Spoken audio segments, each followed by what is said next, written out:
بسم الله الرحمن الرحيم وبه نستعين الحمد لله رب العالمين والصلاة والسلام على سيد المرسلين وعلى آله وصحبه أجمعين ومن تبعهم بإحسان إلى يوم الدين. أعوذ بالله من الشيطان الرجيم. بسم الله الرحمن الرحيم. الله لا إله إلا هو الحي القيوم لا تأخذه سنة ولا نوم له ما في السماوات وما في الأرض من ذا الذي يشفع عنده إلا بإذنه يعلم ما بين أيديهم وما خلفهم ولا يحيطون بشيء من علمه إلا بما شاء وسع كرسيه السماوات والأرض ولا يؤوده حفظهما وهو العلي العظيم. محترم بزرگوں، بھائیوں، اسلامی ماؤں اور بہنوں، ہم اس سے پہلے کے درس میں سورہ بقرہ کے مضامین پر سرسری طور سے گفتگو کر چکے ہیں، لیکن جیسا کہ میں نے پچھلے دروس میں تذکرہ کیا تھا کہ اس سورہ بقرہ میں قرآن کی سب سے عظیم، سب سے زیادہ فضیلت والی آیت جسے ہم آیت الکرسی کے نام سے جانتے ہیں، یہ بھی موجود ہے. شیخ دکتور ربی نے بطور خاص اپنی مجالس رمضان میں اس پر اختصار کے ساتھ گفتگو کی ہے. مجھے بھی مناسب معلوم ہوا کہ اس پر تھوڑی سی تفصیلی گفتگو کی جائے، چونکہ یہ آیت اور اس کی فضیلت ہم جانتے ہیں، اور اس سے پہلے میں نے بیان کیا کہ ایک مسلمان اگر ان فضائل کو پیش نظر رکھ کے عمل کرتا ہے تو کم سے کم 8 مرتبہ اسے 24 گھنٹے کے دورانیے میں روزانہ سورۃ آیت الکرسی کی تلاوت کرنی ہے. ہر فرض نماز کے بعد، صبح کے اذکار کے ساتھ، شام کے اذکار کے ساتھ، اور بستر پر آ کر سونے کے وقت. اس کے علاوہ بعض اہل علم نے گھر میں چوری نہ ہو اس مقصد سے 9ویں بار پڑھنے بھی مشروع قرار دیا. اتنی فضیلت ہے اس کی کہ اس آیت کو اللہ تبارک و تعالیٰ نے سب سے افضل اور قرآن کی تمام 6000 آیات میں سب سے فضیلت والی، عظمت والی، اہمیت والی بیان کیا. ظاہر سی بات ہے کہ بندہ مومن اس پر یقیناً غور کرے گا کہ یہ عظمت اور یہ فضیلت اس آیت کریمہ کو کیوں حاصل ہے. ظاہر سی بات ہے کہ اس کے مضامین کی وجہ سے. اور دوسرا پہلو یہ بھی ہے کہ ہم جو دعائیں اذکار پڑھتے ہیں فضائل کو حاصل کرنے کے لیے، اجر و ثواب کے لیے، اللہ تبارک و تعالیٰ اور رسول اللہ صلی اللہ علیہ وسلم کے بتائے گئے وعدوں کو حاصل کرنے کے لیے، کہ جب یہ آیت پڑھیں گے تو اللہ کی جانب سے ایک فرشتہ ہمارے لیے بطور محافظ مقرر ہوتا ہے، شیطان قریب نہیں آتا. اس کے پڑھنے والا فرض نمازوں کے بعد جو پابندی کرتا رہے گا اس کے اور جنت میں داخلے کے لیے صرف موت رکاوٹ ہوگی. شیخ عبدالرزاق ابن عبد المحسن العباد، انہوں نے ایک کتابچہ لکھا آیت الکرسی و براہین التوحید. میں نے اس کا اردو ترجمہ کیا ہے، 2 مرتبہ شائع ہو چکی ہے الحمدللہ. تو اس میں انہوں نے شروع میں اس کی فضیلتوں پر گفتگو کرتے ہوئے ایک خاص نقطے کا ذکر کیا کہ یہ دعائیں، اذکار، ان کے فضائل ہم جانتے ہیں، بیان کرتے ہیں اور ان پر عمل کر کے اس کے حاصل کرنے کی کوشش کرتے ہیں. اگر ہم نے اس کے معنی اور مفہوم کو سمجھے بغیر کہ یہ کیا مضمون بیان کر رہی ہیں، اس کے سمجھے بغیر، اس کو مانے بغیر اگر پڑھ رہے ہیں تو اس کا فائدہ بڑا معموم اور بہت کم ہوگا. لیکن اگر ہم اس کے معنی اور مفہوم کو سمجھیں اور جب دعا اور اذکار اللہ کے جناب میں پڑھتے ہوئے اس کی معنی اور مطالب کو اپنے دل سے بھی ادا کریں، زبان سے تو پڑھ رہے ہیں، دل سے ان کے سچا ہونے پر یقین رکھیں، ان پر ایمان رکھیں اور اپنے ایمان کو اس سے مضبوط کریں تو اس کا فائدہ بہت بڑھ جاتا ہے. حقیقی طور سے اس کا فائدہ حاصل ہوتا ہے. اور اس کے ذریعے سے جب ہم معنی اور مطلب پر غور کرتے ہیں، جانتے ہیں، تو اس سے ہمارے ایمان کی تجدید ہوتی ہے، ذکر کا صحیح فائدہ حاصل ہوتا ہے کہ اللہ تبارک و تعالیٰ سے قربت حاصل ہوتی ہے، ایمان کو مضبوطی حاصل ہوتی ہے، برکت حاصل ہوتی ہے، اور ذکر کے دوسرے جو فوائد بیان کیے گئے ہیں وہ سارے کے سارے حاصل ہوتے ہیں. اس لیے جن دعاؤں اور اذکار کو ہم پڑھتے ہیں اور ان کے اجر و ثواب کی امید رکھتے ہیں، بہتر ہے کہ ہم اس کے معنی اور مفہوم کو سمجھیں. ورنہ کبھی کبھی ایسا بھی ہوتا ہے کہ ایک آدمی ایک ذکر کر رہا ہے، ہم بہت سارے لوگوں کو دیکھتے ہیں فضائل پر بہت زور دیتے ہیں، اللہ تبارک و تعالیٰ ان کی غلطیوں اور خامیوں کی اصلاح کرے ہمارے لیے. لیکن لا الہ، مثال کے طور پہ وہ لا الہ الا اللہ کا ذکر کر رہے ہیں 100 مرتبہ، 1000 مرتبہ، انہوں نے کچھ بدعتی طور پر نصاب بھی بنا لیا ہے، بہت مرتبہ پڑھتے ہیں، اس کے فضائل کو حاصل کرنا چاہتے ہیں. لا الہ الا اللہ کلمہ توحید ہے جو ابھی ہم تھوڑا سا اس کی تشریح پڑھیں گے. اب یہ پڑھ تو رہے ہیں فضیلت کے نام پہ، لیکن عقیدے کے اعتبار سے، عمل کے اعتبار سے وہ لا الہ الا اللہ کی مخالفت کر رہے ہیں. ہمارے ارد گرد میں مسلمانوں کی بہت بڑی تعداد اس میں ملے. اللہ کے گھر میں بڑی دردمندی کے ساتھ یہ کہہ رہا ہوں کہ کسی پر طرز و تعریض نہیں ہے. جو لوگ ایسا کرتے ہیں، پڑھتے ہیں، وہ غور کریں کہ جب آپ لا الہ الا اللہ کا ورد کر کے اس کی فضیلت حاصل کرنا چاہ رہے ہو، لیکن آپ کی زندگی میں، آپ کے عقیدے اور عمل میں لا الہ الا اللہ کی مخالفت پائی جاتی ہے، تو کیا یہ کلمہ آپ کو پڑھنا فائدہ دے گا؟ کیا اس کی فضیلت آپ کو حاصل ہوگی؟ آپ لا الہ الا اللہ اگر کہہ رہے ہیں اور شرک کا کوئی کام کر رہے ہیں، ہم شرک اکبر اور شرک اصغر کے کتنے مذاہب دیکھ رہے ہیں. قبروں پر لوگ زیارت کرنے جاتے ہیں، وہاں رکوع سجدہ اور عبادات کے کام کرتے ہیں، غیر اللہ سے لو لگاتے ہیں، اللہ کے علاوہ کو پکارتے ہیں، ان سے استغاثہ اور فریاد کرتے ہیں، اور نہ جانے کیا ہے. شرک اصغر کی کئی شکلیں ہمارے ارد گرد میں دیکھیے. کسی کے گلے میں دھاگا بندھا ہوا ہے، تعویذ لٹکی ہوئی ہے، کسی کے ہاتھ پر بندھا ہوا ہے، کوئی جادو ٹونے کے عمل کر رہا ہے جو کفر ہے، شرک ہے، شیاطین سے استمداد کر رہا ہے. جب کوئی بندہ اس قسم کا عمل کر رہا ہے اور اس کے فائدے اور نقصان کا عقیدہ رکھتا ہے، تو وہ لا الہ الا اللہ نہیں جانتا، نہیں مانتا، وہ چاہے لاکھ مرتبہ ایک دن میں کہے. اگر اس کے ساتھ وہ کفر اکبر یا شرک اکبر کا ارتکاب کر رہا ہے تو وہ لا الہ الا اللہ کی فضیلت سے محروم ہے، بلکہ اس سے بہت دور ہے. اس کا زبان سے یہ کہنا کوئی معنی اور مفہوم نہیں رکھتا. یہ تھوڑی سی تمہید کی روشنی میں آپ غور کیجیے، اور پھر فضائل کے اوراد، اذکار اور ان آیتوں کو جو ہم پڑھتے ہیں، ان کے معنی اور مطالب پر غور کیجیے، توجہ دیجیے. آئیے ہم آج کی مجلس میں آیت الکرسی کے پر سرسری نظر ڈالتے ہیں.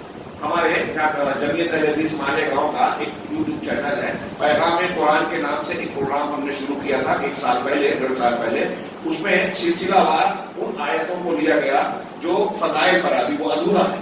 فضائل والی آیتیں سورہ فاتحہ، اور سورہ فاتحہ کے بعد آیت الکرسی، اور اس کے بعد ابھی آمن الرسول ادھورا ہے. آیت الکرسی پر میں نے اس میں تقریباً کم و بیش 20 دروس دیے ہیں. 20 دروس دیے ہیں. ایک کتابچہ پورا میں نے بتایا کہ ترجمہ کیا ہے. ظاہر سی بات ہے کہ یہاں جو کچھ باتیں میں پیش کروں گا وہ بہت مختصر ہوگی. آپ ان مختصر باتوں کو بغور سن کے ان کی گہرائیوں میں جانے کی کوشش کریں. چنانچہ شیخ یہاں کہتے ہیں کہ میں یہاں ایجاز اور اختصار کے ساتھ آیت الکرسی کے معانی پر کچھ گفتگو کرنا چاہتا ہوں، جو قرآن کی سب سے عظمت والی حدیث ہے. اس کی فضیلت اور اس کی عظمت شان بیان کرنے کے لیے بہت ساری متعدد احادیث موجود ہیں. ان احادیث میں سے ایک وہ حدیث ہے جس کا اس سے پہلے درس میں نے ذکر کیا کہ قرائے صحابہ میں سے، کبار صحابہ میں سے جو قرآن کے بہت بڑے عالم تھے، حضرت ابی بن کعب رضی اللہ تعالیٰ عنہ، یہ وہی صحابی ہیں جن سے اللہ کے رسول صلی اللہ علیہ وسلم نے کہا کہ قرآن سناؤ، لم یکن الذین کفروا پڑھ کر مجھے سناؤ. صحابی رسول حضرت ابی نے کہا اللہ کے رسول آپ پر قرآن نازل ہوا اور میں آپ کو سناؤں. تو کہا نہیں، اللہ نے مجھے حکم دیا ہے کہ میں تم سے قرآن سناؤں. حضرت ابی نے پوچھا کیا اللہ نے میرا نام لیا ہے؟ کہا ہاں. حضرت ابی خوشی سے رونے لگے.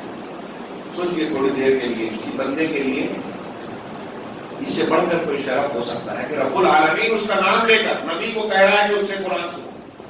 اور یہ سننے سنانے کا، یعنی سیکھنے سکھانے کی بھی تعلیم کہ نبی نے تعلیم دی، اب سبق کا اعادہ کیا جا رہا ہے، سبق سنا جا رہا ہے. قرآن کی یہ فضیلت ہے کہ اللہ تبارک و تعالیٰ کا کلام اگر ہم اچھے سے اچھے انداز میں پڑھتے ہیں تو اللہ تبارک و تعالیٰ ہمیں ہماری طرف متوجہ ہوتا ہے، توجہ دیتا ہے.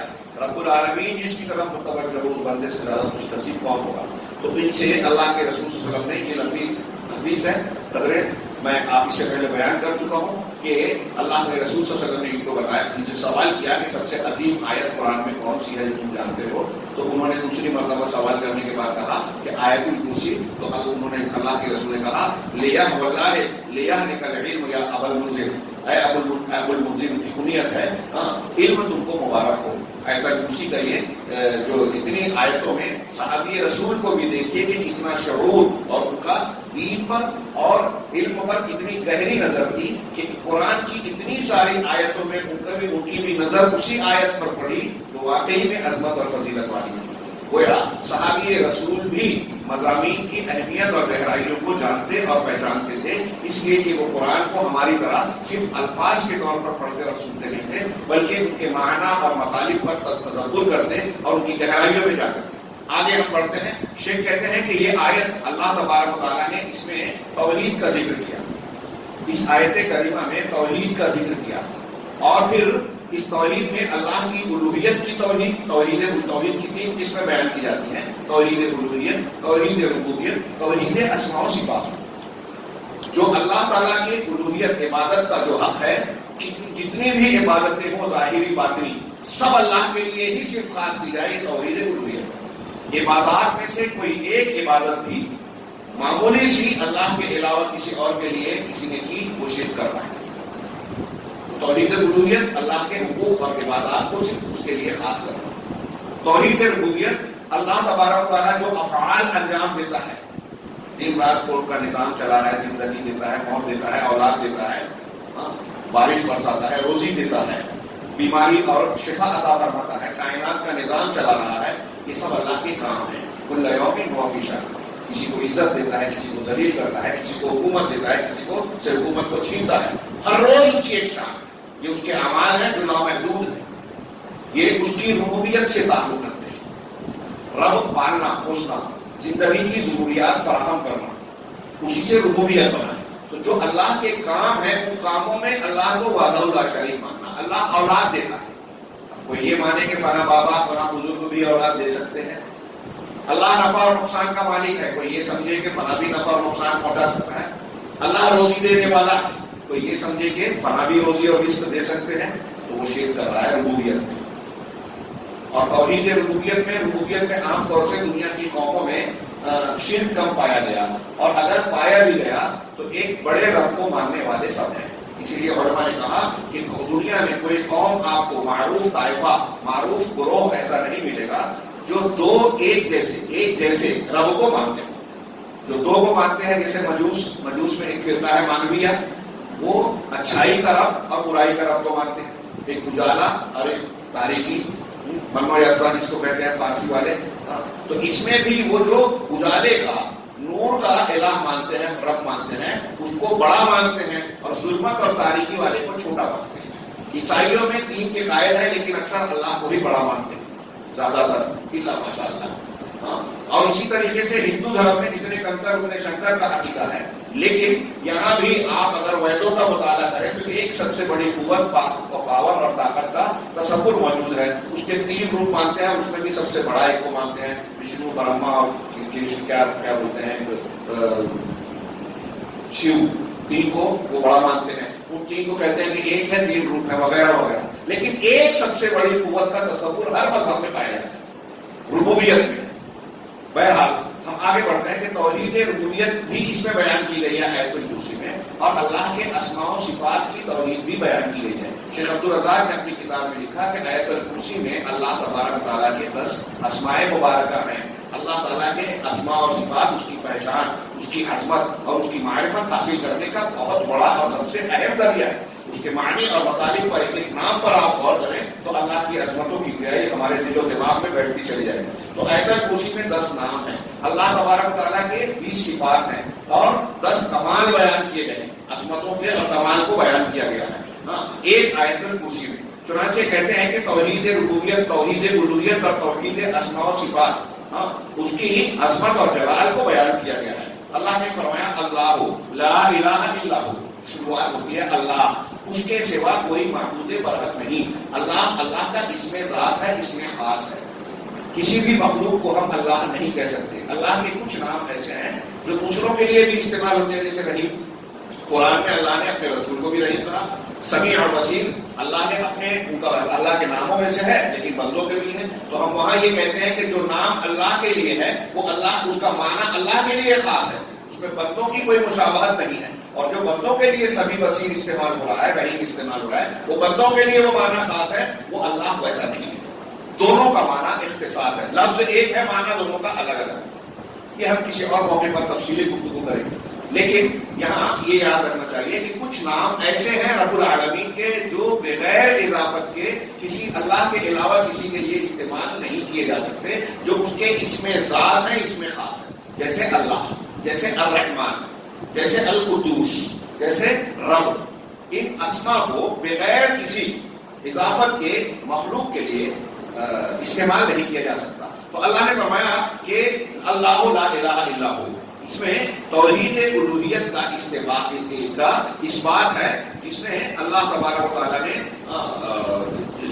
جس توحید کے لیے اولین اور آخرین کو، تمام لوگوں کو جس توحید کے لیے پیدا کیا، جنت اور جہنم کو اسی کی بنیاد پر پیدا کیا، اور اسی توحید کو سکھانے اور لوگوں میں پھیلانے کے لیے انبیاء اور رسولوں کو مبعوث کیا، کتابوں کو نازل کیا، اسی توحید کے لیے۔ سوچئے کتنی اہمیت کے حامل ہے۔ جنت اور جہنم ملنے کا کی بنیاد صرف یہی ایک ہے، اگر ایک بندہ توحید پر ہے، شرک سے بچ کر مر گیا تو جنت میں ضرور جائے گا، پہلے جائے یا دیر سے جائے گا ضرور۔ قرآن حدیث کی بہت سی دلیل ہے، اور اگر توحید نہیں ہے تو کسی قیمت پر وہ جہنم سے نہیں نکلے گا۔ ان اللہ لا یغفر ان یشرک بہ ویغفر ما دون ذلک، اللہ اس کو نہیں بخشے گا، معاف کرے گا کہ اس کے ساتھ شرک کیا جائے، جو توحید کسی نے شرک کیا جائے، اور اس کے علاوہ جسے چاہے گا بخشے گا۔ قرآن کی آیت ہے، بخاری کی ایک حدیث میں ہے کہ جہنمی سے اللہ تعالیٰ سوال کرے گا کہ تو جہنم میں ہے، یہ بتا کہ جس دنیا میں تو تھا، جس کے پیچھے پڑا ہوا تھا، وہ پوری دنیا تجھے مل جائے تو کیا تو اس بات کو پسند کرے گا کہ پوری دنیا کو فدیے میں دے کر، بدلے میں دے کر اپنے آپ کو اس آگ اور اس جہنم سے بچا لے گا؟ ہاں اللہ تعالیٰ، میں ایسا چاہوں گا۔ اللہ تعالیٰ نے کہا کہ تو جھوٹ بول رہا ہے، میں نے تجھ سے جو مطالبہ کیا تھا جبکہ تو آدم کی پیٹھ میں تھا، اس سے بہت چھوٹی بات کا مطالبہ کیا تھا، اور وہ یہ تھا کہ میرے ساتھ شرک نہیں کرنا۔ کتنی اہمیت کی بات ہے، توحید پر قائم رہنا ہمارے اور آپ کے لیے زندگی میں سب سے زیادہ اہم، سب سے زیادہ ضروری کوئی بات ہے تو وہ یہ کہ ہم توحید کو سمجھیں، اسے اختیار کریں، شرک کو سمجھیں، اس سے اپنے آپ کو بچائیں۔ دنیا میں ایک آدمی مالی اعتبار سے، دنیاوی اعتبار سے کوئی محرومی کا شکار ہو، پریشانیوں میں مبتلا ہو، کوئی بڑی سے بڑی مصیبت آ جائے، کوئی بات نہیں، یہ دنیا تو گزرنی ہے، کٹنی ہے، لیکن اگر وہ شرک میں مبتلا ہے تو یہ بہت بڑی مصیبت ہے۔ اگر پیغمبر کا باپ آزر ہو، پیغمبر کا بیٹا نوح علیہ السلام کا بیٹا ہو، پیغمبر کی بیوی لوط علیہ السلام کی بیوی ہو، اگر وہ کفر اور شرک پر مر گئی تو وہ پیغمبر سے رشتہ داری بھی اس کو نہیں بچا سکتی اللہ کے عذاب سے۔ آگے بڑھتے ہیں، کہتے ہیں کہ یہ وہ توحید ہے جس کے لیے جنت و جہنم بنی۔ سارے انبیاء جس کی دعوت کے لیے، انبیاء کرام نے توحید کی دعوت دی، اگر قوم نے لا الہ الا اللہ کو قبول نہیں کیا تو انبیاء نے دین اور شریعت کی اگلی تعلیم اور درس نہیں دیا۔ لا الہ الا اللہ کا معنی کیا ہے؟ اللہ لا الہ الا اللہ، اس کے سوا کوئی معبود برحق نہیں۔ اس کا معنی ہے لا معبود بحق الا اللہ، حقیقت میں اللہ کے سوا کوئی معبود نہیں ہے۔ یہ معنی اپنے اختصار اور اپنے ایجاز کے باوجود انتہائی واضح ہے۔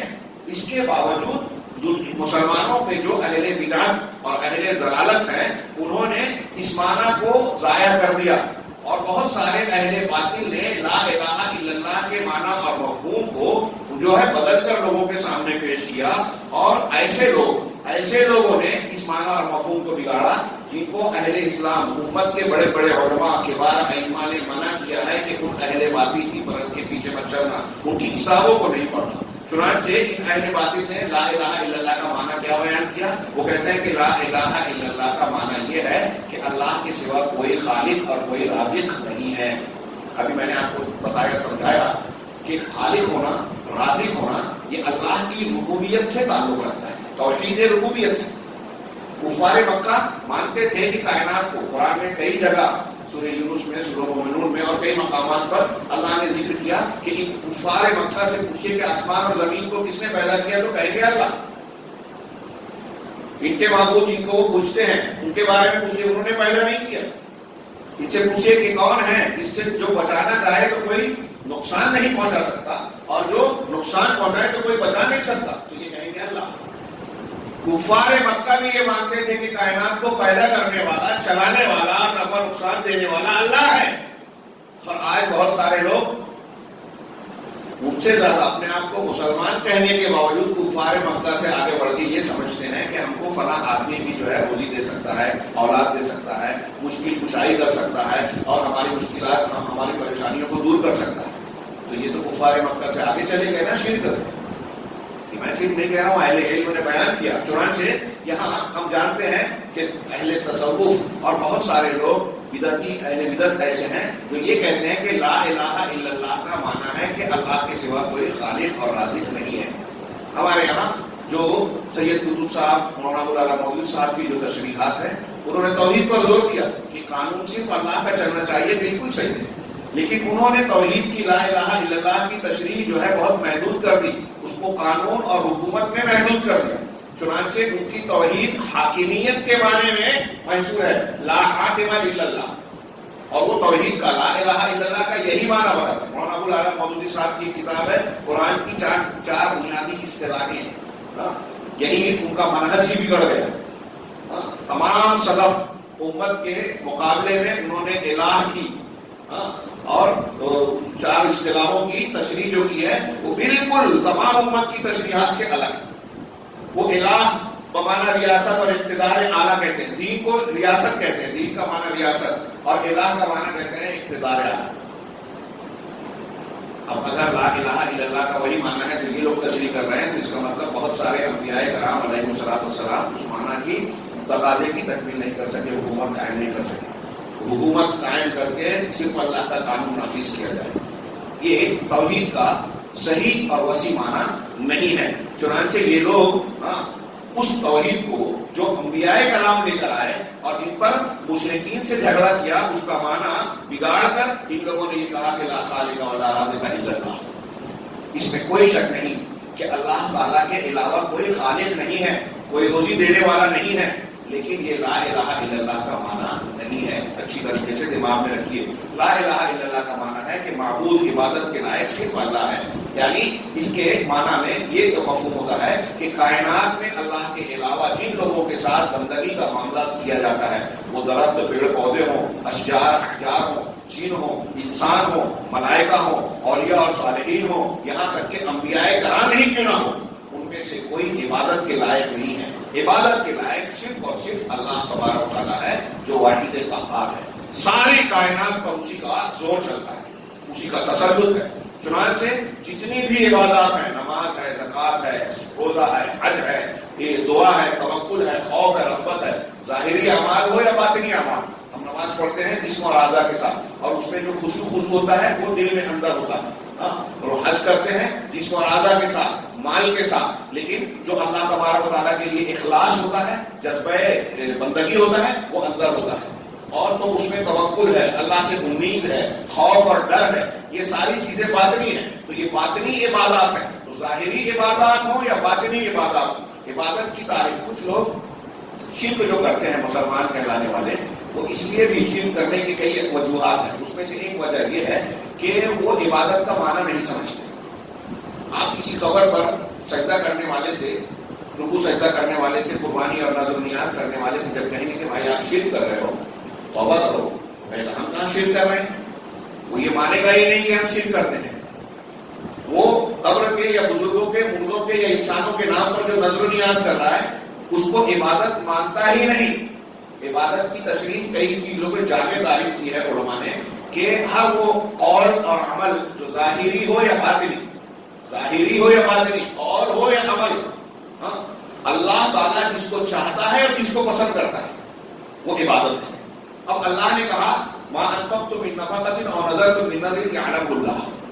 اس سے اور ایسی کئی آیتوں سے یہ ثابت ہوتا ہے کہ نذر بھی، اللہ کے راستے میں خرچ کرنا، نذر و نیاز کرنا، یہ عبادت ہے. اللہ نے کہا فصلی لربک وانحر، اپنے رب کے لیے نماز پڑھو اور قربانی کرو. تو جیسے نماز صرف اللہ کے لیے پڑھی جائے گی، قربانی بھی صرف اللہ کے لیے کی جائے گی. اب اللہ تعالیٰ کہہ رہا ہے کہ قربانی کرو، مطلب اللہ اس عمل کو پسند کرتا ہے، اللہ تعالیٰ اس کو حکم دے رہا ہے، بندوں سے چاہتا ہے، تو یہ عبادت ہوئی. تو جتنے اعمال اللہ تعالیٰ نے کہا کہ ان الشیاطین ذالکم الشیطان یخوف اولیاءہ فلا تخافوهم وخافونی ان کنتم مؤمنین، کہ یہ شیطان ہے جو اپنے اولیاء کو ڈراتا ہے، تم مجھ سے مت ڈرو، مجھ سے ڈرو اگر تم مومن ہو. اس کا مطلب ایمان ہے تو اللہ کا خوف ہونا چاہیے، اور اللہ سے جو خوف ہے وہ ایسا غیر اللہ سے نہیں ہونا چاہیے۔ یہاں وہ فطری خوف نہیں ہے جو انسان طبعی طور پر ڈر جاتا ہے، کسی نے کان میں آواز دی، اچانک سانپ آ گیا تو اس سے جو ڈر پیدا ہوتا ہے، یہ فطری خوف ہے، اس میں عبادت اور تعظیم والا خوف نہیں ہے۔ عبادت اور تعظیم والا خوف نفع اور نقصان پہنچانے کے عقیدے کے ساتھ جو ہوتا ہے وہ صرف اللہ کے لیے خاص ہوتا ہے۔ تو ظاہری باطنی جتنی عبادات ہیں وہ سب کے سب اللہ تبارک و تعالیٰ کے لیے کی جائے، نہ انبیاء کے لیے، نہ انبیاء کے علاوہ کسی اور مخلوق کے لیے جن کو لوگوں نے اللہ تعالیٰ کے علاوہ انداز بنا رکھا ہے، ان کی پوجا پاٹ کرتے ہیں۔ آج مسلمانوں میں کتنے لوگ، میں نے ابھی کئی مقامات پر یہ بیان کیا، اور واقعی یعنی کوئی ایسی بات نہیں ہے کہ میں اس کو تصنع کے طور پر، واقعی دل سے کہہ رہا ہوں کہ کچھ کلپس دیکھی میں نے کہ پیر صاحب کو ان کی خانقاہ ہے یا مسجد ہے پتہ نہیں، لوگ آ کے سجدہ کر رہے ہیں، ان کے پیر پر سر رکھ رہے ہیں، ان کے سامنے جھک رہے ہیں، اور وہ طریقہ اختیار کرتے ہیں جو اللہ کے نبی صلی اللہ علیہ وسلم نے بھی صحابہ سے پسند نہیں کیا۔ آپ مجلس میں آتے حضرت انس کہتے ہیں جب صحابہ کھڑے ہوتے کہا صرف احتراماً تعظیماً صرف اللہ کے لیے کھڑے ہوتے، نماز میں کھڑے ہوتے ہیں، قیام کرتے ہیں، وہ قیام جو ہم اللہ کے لیے کرتے ہیں، اگر ایسا کسی غیر اللہ کے لیے کیفیت کیا، یہ اللہ کا پسندیدہ عمل ہے، عبادت ہے۔ اب سجدہ کر رہے ہیں اور پیر صاحب کروا رہے ہیں۔ حدیثوں میں اس کی بڑی سخت وعید ہے کہ اللہ کے نزدیک وہ بدترین لوگ ہیں، وہ اپنے لیے وہ کام کروائے جو اللہ کے لیے خاص ہے۔ سجدہ اللہ تعالیٰ نے کہا کہ لا تسجدوا للشمس ولا للقمر واسجدوا للہ الذی خلقہن، سورج اور چاند کو سجدہ مت کرو۔ ہمارے یہاں ہندو لوگ بولتے ہیں نا اس سے فائدہ ہو رہا ہے، اس سے فائدہ ہو رہا ہے، ماں باپ سے فائدہ ہو رہا ہے، تو وہ کچھ جلی نہیں۔ ماں باپ نے ہم کو پیدا نہیں کیا، ماں باپ چاہنے سے ہم پیدا نہیں ہوئے، اللہ کے چاہنے سے پیدا ہوئے۔ کسی بھی انسان سے پوچھیے کہ کیا اگر آپ کی شادی ہو جائے اور آپ چاہیں گے بیٹا پیدا ہو جائے تو ہو جائے گا، بیٹی پیدا ہو جائے تو ہو جائے گی، نہیں چاہیں گے تو نہیں ہوگا۔ جب آپ کی چاہنے سے نہیں ہو رہا ہے تو آپ کے ماں باپ کے چاہنے سے آپ پیدا نہیں ہوئے۔ ایک پروسیجر ہے جو ہم پورا کرتے ہیں۔ ایک کسان کھیت میں بیج ڈالتا ہے، پانی دیتا ہے، اب اوپر والے کی مہربانی اور اس کے کرم کا یہ منتظر ہوتا ہے، اگر وہ چاہتا ہے تو اچھی فصل ہوتی ہے، وہ چاہتا ہے تو فصل تباہ ہو جاتی ہے۔ ایسے ہی شادی بیاہ کے بعد بچوں کی ولادت کا معاملہ ہے، تو دینے والا کرنے والا اللہ ہے۔ لہذا کوئی یہ کہے کہ یہ فلاں چیز سے ہم کو فائدہ ہو رہا ہے، گراہک ہماری دکان کا ہے تو وہ ہمارا بھگوان، سورج اور چاند سے فائدہ ہو رہا ہے تو سورج کی پرستش کرنے لگے، سورج نمسکار کر رہے ہیں، نہیں۔ اللہ نے کہا کہ سورج اور چاند کو سجدہ نہ کرو، سجدہ اس ذات کو کرو جس نے سورج اور چاند کو پیدا کیا، سجدہ اس کو کرو جس نے ماں باپ کو بنایا، سجدہ اس کو کرو جس نے دنیا کی نعمتیں عطا فرمائی۔ جن کو لوگ پوچھ رہے ہیں ان کو تو خود اللہ نے بنایا، یہ نفع اور نقصان کا ذریعہ بن رہے ہیں اور اللہ کے چاہنے سے بن رہے ہیں۔ اگر اللہ نہ چاہے تو کوئی ڈاکٹر آپ کو شفا نہیں دے سکتا، دوا دے گا شفا نہیں دے پائے گا، کوشش کرے گا نتیجہ نہیں دے سکتا، نتیجہ اللہ کے ہاتھ میں۔ تو بہرحال یہ سبق بنیادی ہے، اس کو ذہن نشین رکھنے کی ضرورت ہے۔ چنانچہ یہ کہہ رہے ہیں کہ لوگ جو ہیں لہذا ہم پر واجب ہے کہ ہم اس توحید کو خوب اچھی طرح سے سمجھیں جس کو لے کر انبیاء کرام علیہ السلام آئے، اور اللہ نے حکم دیا کہ لوگوں میں اس کو پھیلایا جائے۔ لیکن اہل بدعت اپنے باطل کو پھیلاتے ہیں، اور ہمارے یہاں بہت سی جماعتیں، بہت سے مدارس اور مکاتب فکر ایسے ہیں جو یہ باطل تفسیر کرتے ہیں لا الہ الا اللہ کے عظیم الشان کلمے کی جو معنویت ہے اس کو بدل کر اس کا غلط معنی بیان کرتے ہیں، جس کی یہ شان ہے، یہ عظمت ہے، کبریائی ہے، وہ بڑائی ہے۔ اللہ تبارک و تعالیٰ نے تمام رسولوں کو اس کلمے کے لیے بھیجا، تمام کتابیں اس لیے نازل کی، اور پھر سے بات کو دہرایا کہ جنت اور جہنم بھی اسی کے لیے پیدا کیا۔ قبر میں ہر ایک انسان سے اسی سے متعلق سوال ہوا کہ تمہارا رب کون تھا، تمہارا نبی کون ہے۔ یہ ربوبیت اور الوہیت سے متعلق سوال ہوگا۔ یہ وہ بنیادی باتیں ہیں جس پر رسولوں کی تمام رسالتیں، دین کی ساری تعلیمات گردش کرتی ہیں۔ آپ اور ہم بہت سارے لوگ ہمارے ہندوستان میں یہ بحث کرتے ہیں، مولانا تو توحید کی بات کرتے ہیں، کچھ لوگ یہ کہتے ہیں عقیدے کی بات۔ تو یہ بات جان لیجئے کہ اگر توحید کا معنی اور مفہوم آپ اور ہم سمجھیں گے تو یہ معلوم ہوگا جو یہاں شیخ نے اس جملے میں کہا کہ دین کی جتنی بھی تعلیمات ہیں، احکامات ہیں، ہمارے زندگی کا کوئی بھی شعبہ ہے، سب کا تعلق توحید سے ہے۔ اگر ایک بچہ اپنے ماں باپ کے ساتھ اس نے سلوک نہیں کر رہا ہے، ماں باپ کا احترام نہیں کرتا ہے، بڑوں کے ساتھ کا احترام نہیں کرتا ہے، تو یہ سمجھ لیجیے کہ اس کی توحید میں کمی ہے۔ ایک آدمی حرام کام کر رہا ہے، اس کو چھوڑ نہیں رہا، آپ اس کو سمجھا رہے ہیں، بتا رہے ہیں کہ یہ کام حرام ہے، چوری نہیں کرنا چاہیے، پھر بھی چوری کر رہا ہے، اس کا مطلب اس کے اندر توحید کی کمزوری ہے۔ توحید آئے گی تو اللہ کا خوف آئے گا، اللہ کا خوف آئے گا تو اس خوف کی بنیاد پر گناہوں سے آدمی اپنے آپ کو بچائے گا. اور یہی وجہ ہے کہ لوگوں کی اصلاح کرنے کے لیے توحید کو اختیار کرنا ضروری ہے. اگر آپ چاہتے ہیں کہ سماج میں اصلاح ہو، ہمارا گھر سدھرے، ہمارا اچھا بچہ بنے، اچھا مسلمان بنے، تو اس کو بچپن سے توحید کی تعلیم دیجیے، اللہ کا ڈر دل میں پیدا کیجیے، موت کا خوف دلائیے، بھوت پریت شیطان جن سے بالکل مت ڈرائیے، دنیا کی کسی طاقت سے نہ ڈرائیے، اللہ سے ڈرائیے. یہ نبیوں کا طریقہ ہے. جب نبیوں نے، اللہ کے رسول صلی اللہ علیہ وسلم نے صحابہ کرام میں یہی جو جگائی، اللہ کا خوف، اللہ کی توحید، تو کیسے لوگ بنے. تنہائی میں زنا ہو گیا. معیذ اسلمی غامدیہ کے 2 واقعات بہت مشہور ہیں، اور بھی صحابہ کے واقعات ہیں، کسی نے نہیں دیکھا. حضرت غامدیہ ایک عورت ہیں، ان سے زنا سرزد ہو گیا. اللہ کے نبی صلی اللہ علیہ وسلم کی خدمت میں آ کر حاضر ہوتی ہیں اور کہتی ہیں کہ اصب تو حد تک، میں حد کو پار کر پہنچ گئی، مجھ پر اللہ کی سزا کا نفاذ کیجیے.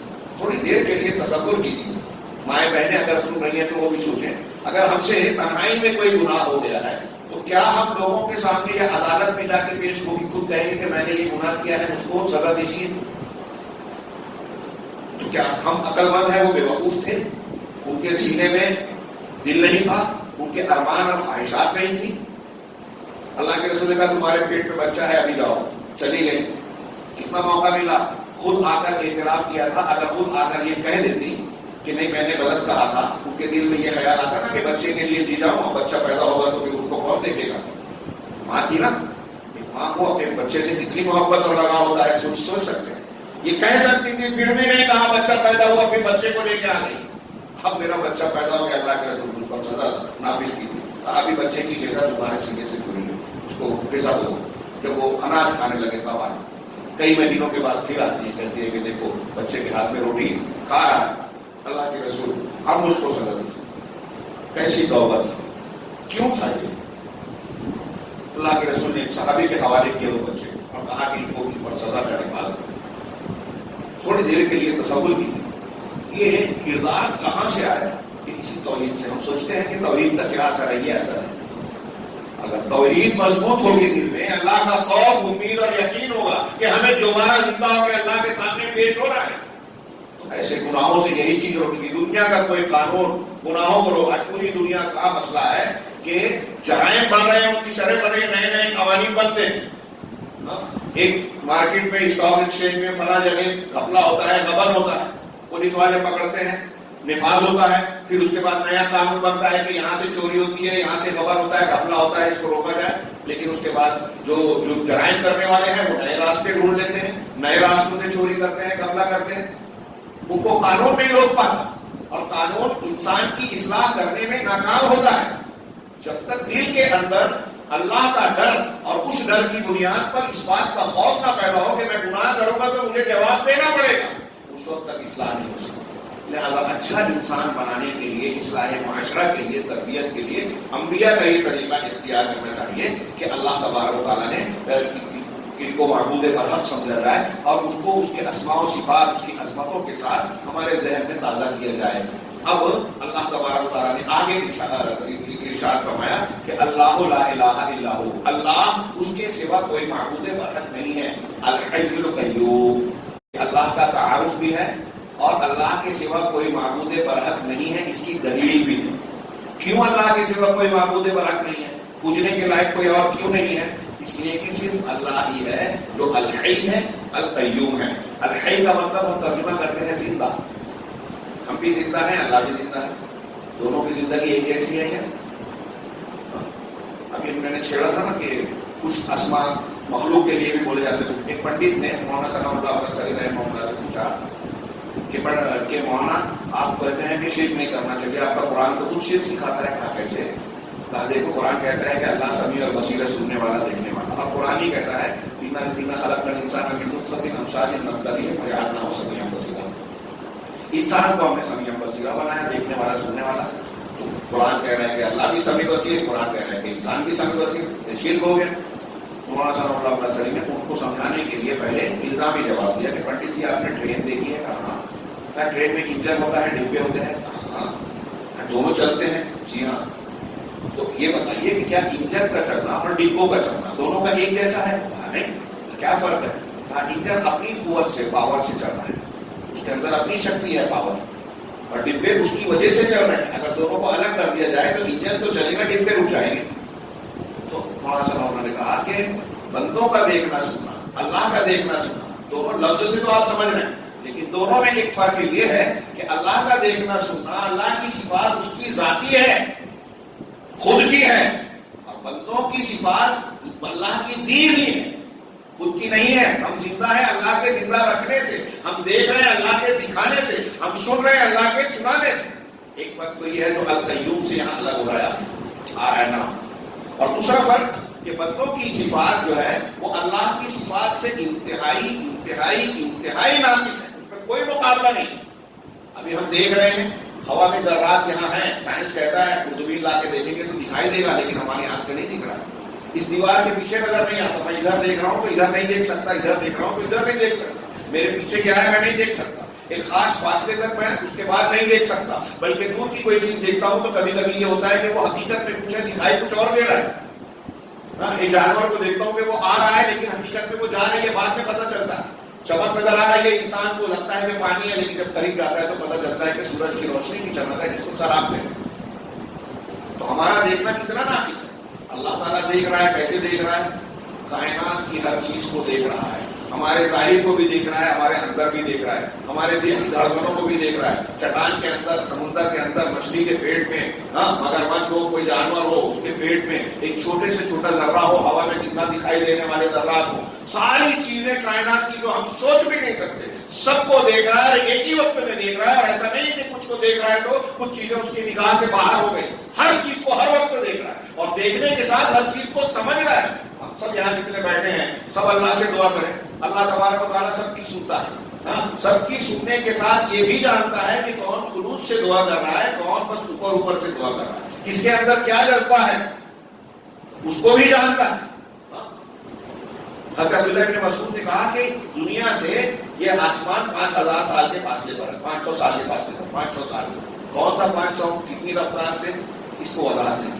پہلے آسمان سے دوسرا آسمان 500 سال کے فاصلے, دوسرے سے تیسرا, تیسرے سے 7 آسمان کے درمیان یہ فاصلہ ہے. 7ویں آسمان سے اللہ کی کرسی جو ہے وہ 700 آسمان, 700 اور 500 سال کے فاصلے.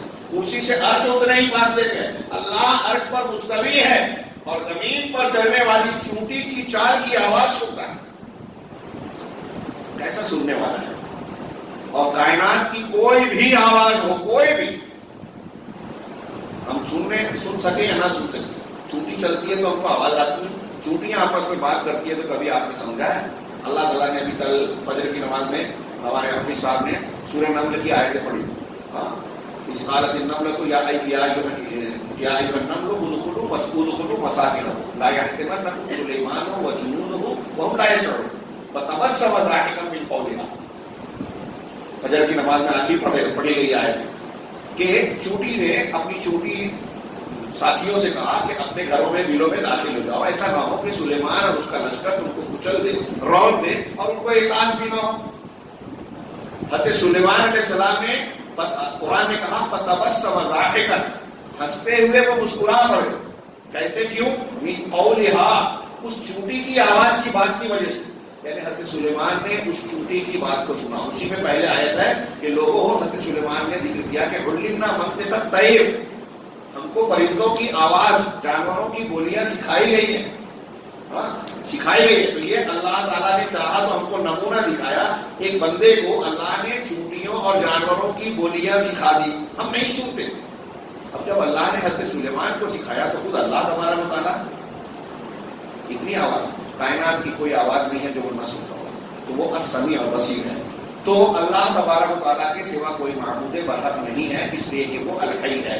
تو ہمارے اور ان کے حی ہونے میں کیا فرق ہے؟ اللہ کا الحی ہونا, زندہ ہونا, اس میں تشریح کی کہ ایسا ہے کہ آپ اللہ کی زندگی دائمی ہے, دوامی ہے, ماضی میں بھی ہمیشہ سے ہے اور مستقبل میں بھی ہمیشہ رہے گا.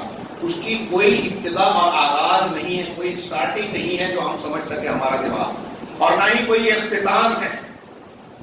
والأول والآخر والظاہر والباطن. شیخ نے آیت پیش کی کہ وہ اول ہے, تمام چیزوں سے پہلے دنیا میں جتنی بھی مخلوق ہے سب کہیں نہ کہیں سے شروع ہو رہی ہے. آپ کہاں سے آئے؟ ماں باپ سے. آپ کے ماں باپ ان کے ماں باپ سے, ان کے ماں باپ ان کے ماں باپ سے. یہ سلسلہ جا کے حضرت آدم اور حوا علیہ السلام پہ ختم، ان سے پہلے کوئی انسان نہیں. تو حضرت آدم سے انسانوں کی شروعات ہے، اسٹارٹنگ ہے.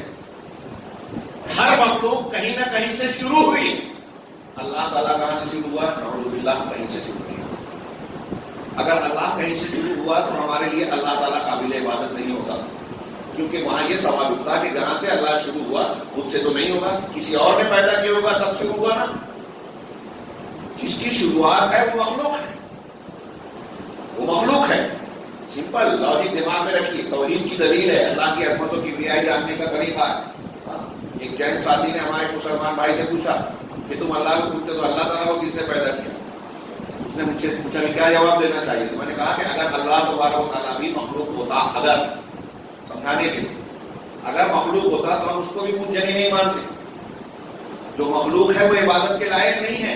مخلوق ہونا اس بات کی دلیل ہے کہ اس کے اندر خود کمی ہے، وہ محتاج ہے اپنے پیدا کرنے والے کا، اپنے زندگی دینے والے کا. تو جس نے پیدا کیا اس کے اندر پاور ہے، اور اللہ تبارک و تعالیٰ مخلوق نہیں ہے، خالق ہے، پوری کائنات کا پیدا کرنے والا. اس لیے اس کی کوئی شروعات نہیں ہے، وہ ہمیشہ سے ٹائم لیس. ہمارا دماغ نہیں سمجھ سکتا اس کو کہ کہاں سے، جیسے ہم سوچتے ہیں تو کہیں نہ کہیں سے تو زمانہ شروع ہوا ہوگا. یہ ہماری عقل محدود ہے، بہت محدود ہے. غیبیات کو اور ان چیزوں کو نہیں سمجھ سکتی. یہ سونے کے تولنے والے ترازو پر پہاڑ کو ناپا نہیں جا سکتا، اس کا وزن نہیں معلوم کیا جا سکتا. تو ہمارا دماغ جو ہے سونے کو تولنے والا ترازو ہے، اور غیبیات پہاڑ سے بھی بڑی ہے، سمندر سے بھی بڑی ہے. چنانچہ یہاں انہوں نے فرمایا کہ اللہ تعالیٰ الحی ہے. کون ہے الحی؟ وہ اول ہے، ہمیشہ سے ہے، پہلے اس کی کوئی ابتدا نہیں. الآخر ہے، بعد میں ہمیشہ رہنے والا. الظاہر ہے، تمام چیزوں کے اوپر ہے. الباطن ہے، تمام چیزوں سے علم رکھنے والا، ان سے پرے ہے، ان کی کوئی بات اس سے مخفی نہیں ہے. باطن ہے میں نزدیک ہے علم کے اعتبار سے.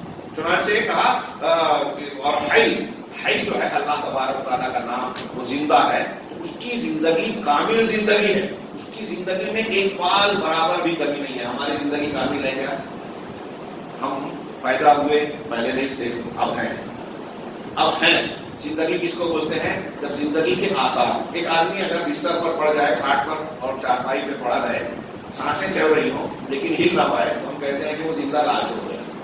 سانسیں چل رہی ہے اس معنی میں زندہ ہے، لیکن حرکت نہیں کر سکتا اس معنی میں مردہ ہے.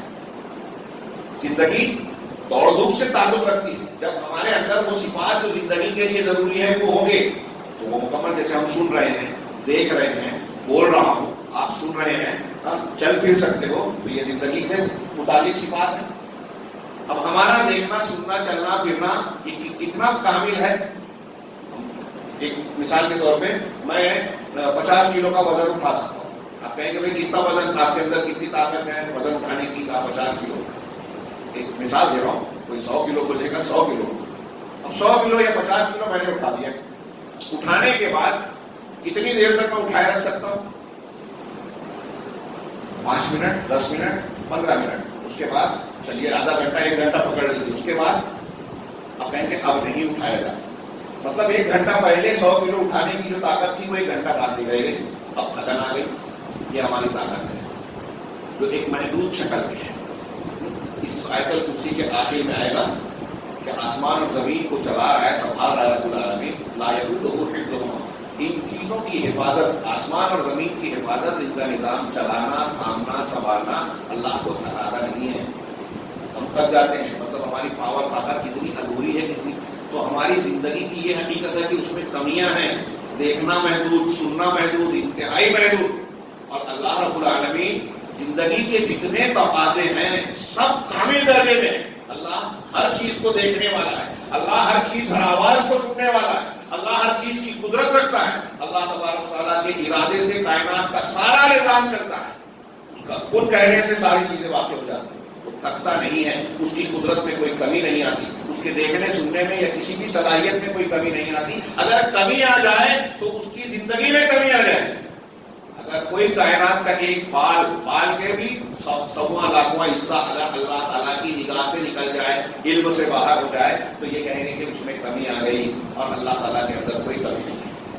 ہر چیز کامل ہے، ہر صفت کامل ہے. ایسے ہی اس کی حیات، یعنی حی ہونا، زندہ ہونا، یہ کامل ہے. تو تمام صفات یہاں یہ بھی معلوم ہوا کہ الحی جب اللہ کو ہم نے کہا تو اللہ تعالیٰ کی تمام ذاتی صفات اس کے اندر آ گئی. کوئی ذاتی صفت ایک بھی یعنی حیات کا سب تک آ گئے, سننا, دیکھنا, ارادہ کرنا, قدرت رکھنا, نظام چلانا, روزی دینا, سب اللہ کے ذاتی صفات. روزی دینا تو عملی ہے, ہاں, تو ذاتی صفات ساری کی ساری اس میں آ گئی. اس کے بعد اللہ نے کہا القیوم, وہ القیوم ہے. القائم بنفسہ والقائم علی کل شیء. ہو گیا کیا ہو گیا؟ تو اس کو روک کے کل پورا کرو گیا. ہاں جی, آیت الکرسی میں آپ سب سے پوچھ رہا ہوں کیا یہاں روک کے کل پورا کیا جائے یا آج تھوڑی سی بات کر کے آگے دوسرے مضمون پہ جائے؟ پوچھ رہا ہوں آپ لوگوں سے, رائے لے رہا ہوں, آپ کیا پسند کریں گے؟ نہیں وقت تو ہو گیا جی, میں یہ کہہ رہا ہوں کہ اس کو سرسری چھوڑا جائے یا کل اس کو پورا کیا جائے.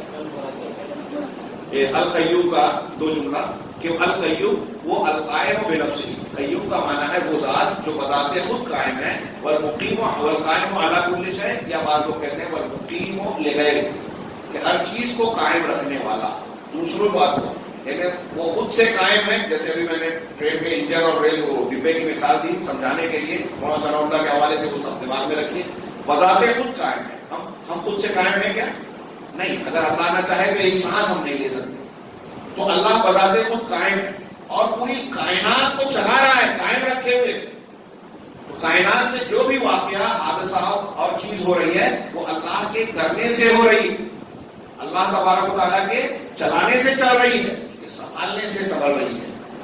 تو اللہ تعالیٰ نے لوگوں کو زندگی دی, روزی دی, چلا رہا ہے, نظام سورج چاند ستارے کا نظام چلا رہا ہے, دن اور رات اگا رہا ہے, بارش برسا رہا ہے, یہ سارا نظام کو چلا رہا ہے. اس کا مطلب یہ کہ اللہ تعالیٰ کے القیوم میں جتنی فعلی کام کرنے کی جتنی صفات ہیں وہ القیوم میں آئی. کائنات میں ہر کوئی ایسا ہے, حضرت عیسیٰ علیہ السلام, جناب محمد رسول اللہ صلی اللہ علیہ وسلم, پنڈت رام چندر جی, کرشن جی, دیوی دیوتا, کوئی درخت, کوئی پتھر, کوئی تعویذ, کوئی ڈنڈا, کوئی معبود, کوئی اور شخصیت ہے, کوئی اور مخلوق, کوئی فرشتہ ایسا ہے جس کی یہ شان ہو کہ وہ حی ہے اور وہ القیوم ہو. قرآن کی آیتیں اور کئی حدیثیں ہیں جس میں الحی کی صفت کا ذکر آیا ہے. میں نے اختصار کی وجہ سے ان کا ذکر نہیں کیا. القیوم وہ ذات ہے جو پورے کائنات کو چلا رہا ہے, نظام اسی کے تابع ہے, اسی کے فرمان اور اسی کے حکم سے پوری کائنات کا نظام چلتا ہے. چنانچہ وہ کائنات میں جیسا چاہتا ہے تصرف کرتا ہے, اور ہر نفس, ہر جان, ہر چیز اللہ تبارک و تعالیٰ کے علم, اس کی سماعت, اس کی بصارت, اس کے سننے, دیکھنے, قدرت اور ارادے کے تابع ہے. چنانچہ قیوم اللہ تبارک و تعالیٰ کی تمام افعال اور عمل کی صفات کو گھیرے ہوئے ہے, اور یہ توحید ربوبیت کو بھی اپنے اندر سمیٹے ہیں. یعنی اس کے اندر توحید اسماء و صفات بھی آ گئی اور توحید ربوبیت بھی آ گئی. یعنی اس میں پیدا کرنا, روزی دینا, زندگی دینا, موت دینا, ساری چیزیں آ گئی. اللہ فعال لما یرید ہے, جو چاہتا ہے کرنے والا. بہت اہم مضمون ہے. اور پھر اس کی الحی القیوم کی مزید تکمیل لا تأخذہ سنۃ ولا نوم سے ہوتی ہے کہ اسے نیند اور موہ بھی نہیں آتی. انشاءاللہ کل کے درس میں ہم یہ پڑھیں گے, اور اس ضمن میں یہ بھی جانیں گے کہ مسلمانوں کے مسائل کا حل, یہ آیت الکرسی اور توحید کے جو مضامین بیان کیے گئے ہیں, وہ فلسطین کا مسئلہ ہو یا ہندوستان کے مسائل ہوں, کشمیر کے فلاں فلاں کے فلاں, کہیں کے بھی کچھ بھی مسئلہ, مسلمانوں کے مسئلے کا حل اس عقیدے میں ہے. ایسے انشاءاللہ ہم کل جانیں گے. اللہ تعالیٰ ہمیں قرآن کو سمجھنے اور اسے اپنی زندگی میں نافذ کرنے کی توفیق عطا فرمائے.